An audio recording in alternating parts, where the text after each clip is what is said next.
Today we're doing literal equations, and literal equations are ugly. Are they? Because they have more than one variable. Another word for variable is a letter. So, your goal is to get the solve for variable on one side of the equation and everything else on the other. So first I'm going to just show you how we can solve for different things. So here I have an x. That means he has to stay put where he is. I'm going to get everything else to go away. So first let's get that 3y away. So I have 6 minus 3y. 6 and 3y do not have the same last name, so I can't put them together. So I just have to write it out, because remember I said it's ugly. So it's 6 minus 3y. You have to write it in the correct order. If you write 3y minus 6, it's wrong. So however you write it to move it, that's how you have to copy it down. Now, we need the x alone. We know the 4 and the x are being divided, or multiplied, so we need to divide. When we divide it by everything on the other side. So x equals 6 minus 3y, all divided by 4. So that is what we would do if we were solving for x. I'm going to take the same exact problem, but this time I'm going to solve for y. So we're kind of going to do the opposite. I'm going to move the 4x first. And I have 3y equals 6 minus 4x. Now, I got to move the 3 by division. Everybody gets divided. Y equals 6 minus 4x divided by 3. So I just wanted to show you in those that you can solve for different things. The ones we are going to be doing today aren't going to have numbers in them at all. It's just letters.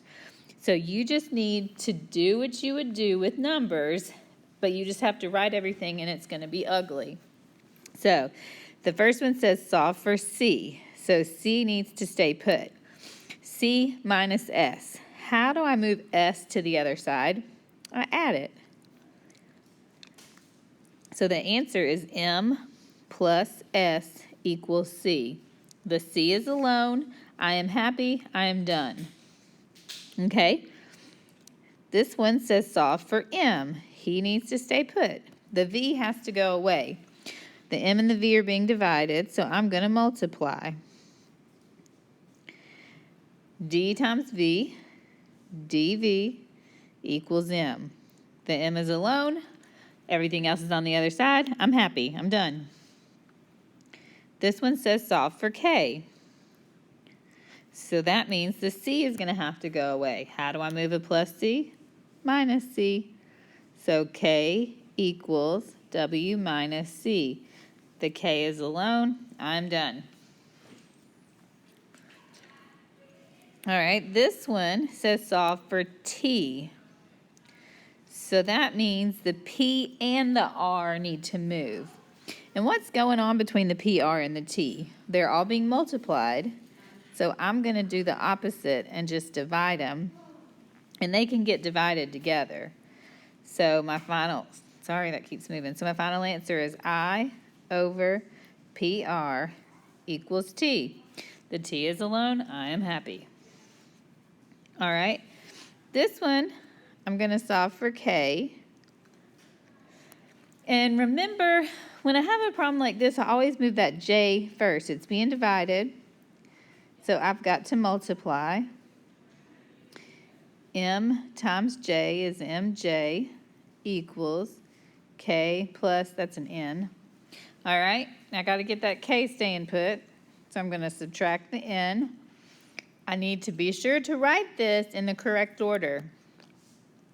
MJ minus N equals K. The K is alone. I'm happy.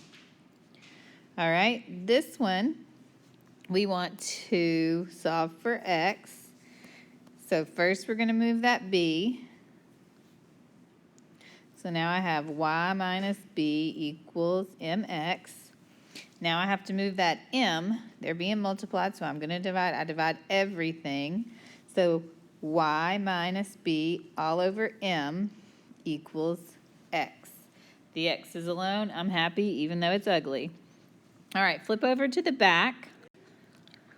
On this page, I want you to pick any 4 and answer them.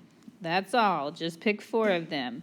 Take your notes, pick 4, solve them, and turn it in to me. Thank you.